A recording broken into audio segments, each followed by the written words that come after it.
Hey everyone, this is Angela, and today we're making these fabulous yellow cupcakes, a nostalgic blast from the past that's perfect for every single frosting, but fabulous with chocolate.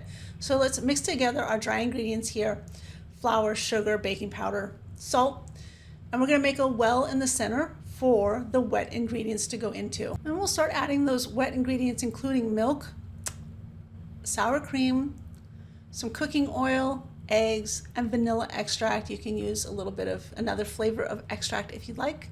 Keep in mind that while we're doing this, the oven is preheating to 350 degrees and my muffin tins are lined with 18 cupcake liners.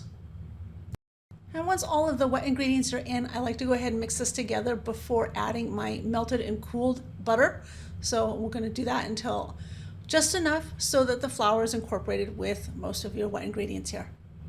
And once you have most of the flour worked into the wet ingredients in the batter here, add that melted and cooled butter like we mentioned earlier and finish mixing it again just until it's incorporated. Lumpy cake batter is fine. We don't want it over mixed because then you get a kind of a dense, not as fluffy crumb on your cake.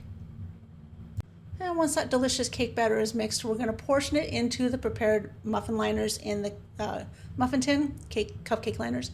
I'm using a cookie scoop here. Use whatever you want to keep the portions approximately the same. 2/3 to 3/4 full in each of the liners. We're going to bake that for 15 to 18 minutes at 350 degrees in the center rack of your oven. And the next thing you can do, either while the cupcakes are baking, cooling, or when you're ready to serve them, is make the chocolate frosting. Sift everything into a bowl and set it aside so that we can start the butter next. Once all of the dry ingredients are sifted, we're going to start beating, or you could do this at the same time. Start beating the butter for 2 to 3 minutes until it's light and really fluffy. And this is a nice high-fat butter that we're using, so you can see how gloriously golden it is. Be sure to scrape down the sides as you're going through this process, making sure that your frosting is perfectly even and ready to decorate your cupcakes.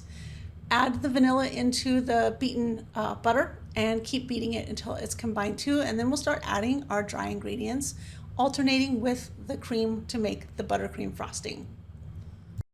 Okay, we're going to keep mixing this as we go along. Like I said, alternating the dry ingredients, the cocoa that's already been sifted, and the heavy cream until you get the pipeable or spreadable consistency for your frosting that you like.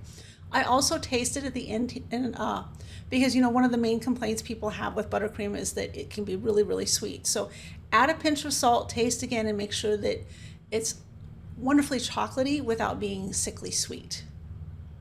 Okay, once my mixer has my frosting fully combined, I pop it open and grab the bowl and then do some mixing by hand to kind of finish it. So you'll see that. There we go. Make sure that you scrape the bottom. That's like the one spot that your mixer is going to mix if you're using a stand mixer. And depending on how you want to decorate your cupcakes, I'm using 1M piping tip and my bag here that I set into a cup to fill. And I will get that ready and pipe a little more than a rosette. I want enough to add sprinkles on top of my my cupcakes, but not have too much frosting on them. You can see just kind of a couple swirls on top of the cupcakes. We're going to add some sprinkles because we love birthday themes, and they will be ready to share. With 10 years and so many recipes up on Bake It With Love, I hear so many comments from everyone. I love hearing what you guys would do. What is your secret to the ultimate super moist cupcake? Share in the comments. Let me know what you would serve these cupcakes for, and then let me know what you'd like to see next. I hope to see you again. Have a fabulous day, and thanks for watching.